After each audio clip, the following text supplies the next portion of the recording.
the tone of the voice out, and we only have a text about what they said. I don't really know what they are feeling because there's no tone, there's no facial expression. That's why the loss of nonverbal cues. So nonverbal cues means if I do this when I'm talking to someone, you know that I'm annoyed. So if you take this out, then I don't really have anything to go off of.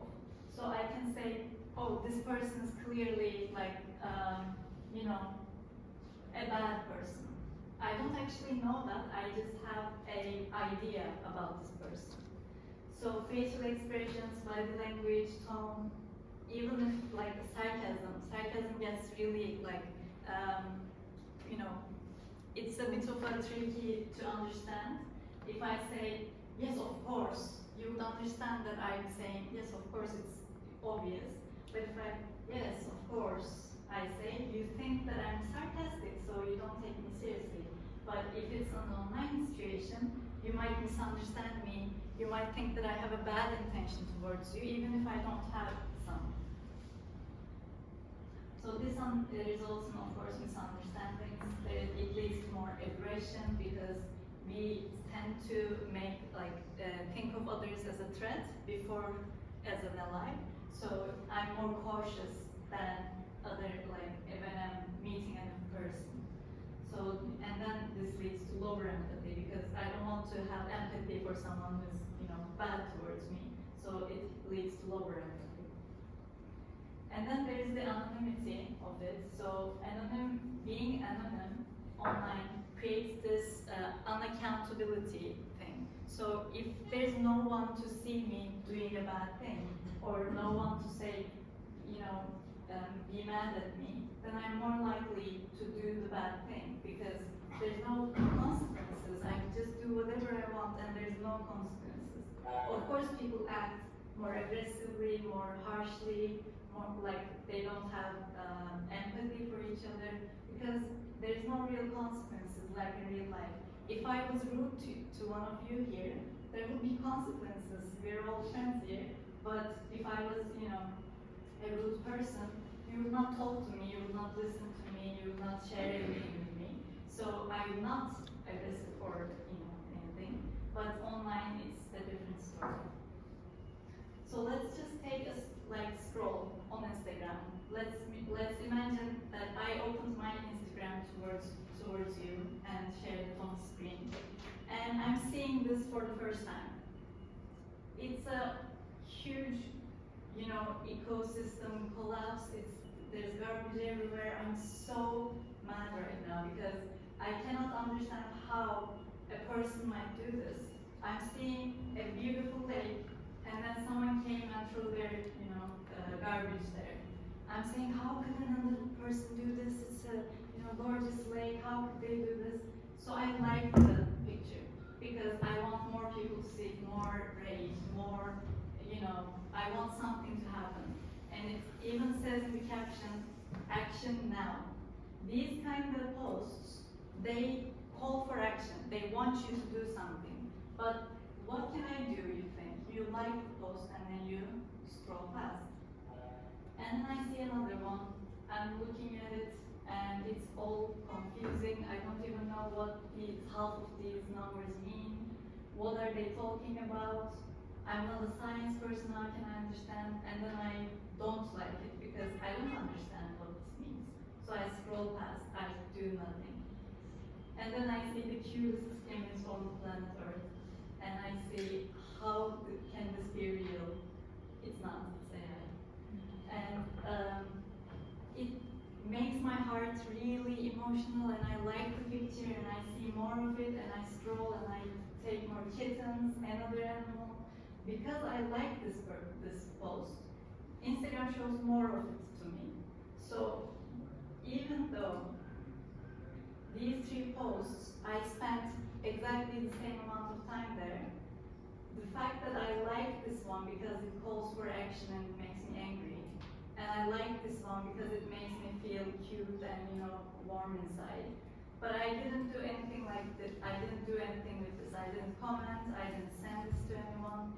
So my next time I open up Instagram, it's either gonna make me even more angry or even more lovely with a cute kitten photo. And then I do this every day, every single time. And then after a while, the important information, the knowledge, is not shown to me, but I understand that there's bad things on the earth and I'm angry and there's even more bad stuff, and then I sometimes Instagram allows me to feel some joy with a cute puppy, and then I feel okay for a while, and then there's bad news. So this is so much emotions at once. I cannot deal with this much information at once. So I feel overwhelmed. I feel like the whole world is gonna end tomorrow, or the whole everything's good because there's there are people dealing with it. I don't care about that. So let me just focus on the cute kitten and everything will be fine. These are the kind of choices that we are seeing today. And even now, with the card that we've given you, you've seen some type of it in there. Your choices, what you choose to share, it affects other people, what they see, what they think, how they feel. And how they feel, in turn, they make a choice about how you made the choice. And it all is a shared responsibility of how we affect each other. So how do we break out from this? How do we stop this? Because we don't actually want to feel as people tell us. We want to feel our own feelings. And these are some options for you to try, but I would like to say that this is a template because posing it works every time.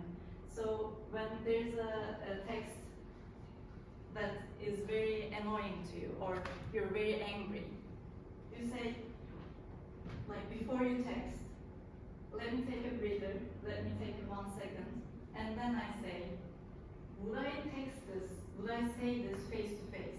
So if the situation was face to face, would I tell that to this person? Or am I doing this only because it's in text? Or maybe before attacking someone online, they made a very bad decision, it's awful, but before we attack, can we ask, what might the other person be feeling? So we don't really know what they're coming from, what they lived through. As you know, we gave you each a card, and it's so much information for you to take in because everyone's lives are as complicated as yours. So before we attack, can we say, how might this person be feeling? Or could I misunderstand something? Could it be that I took it the wrong way?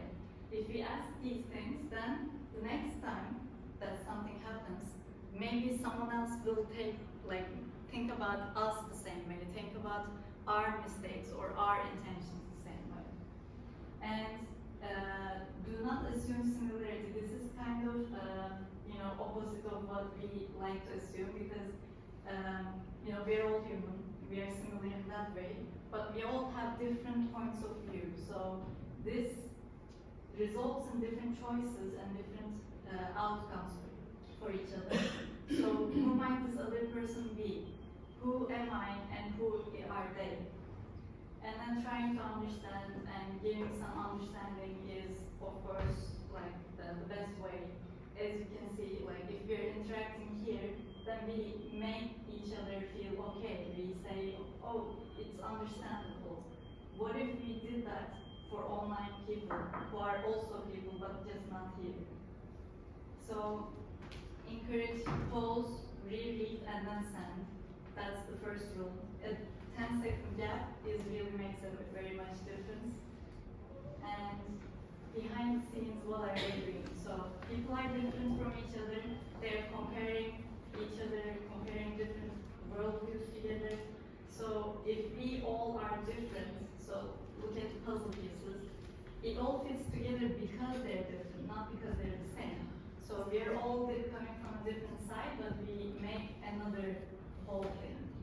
And then, why do I feel like this? That's the first one. You pause and say, why am I feeling like this? Why did this make me so angry?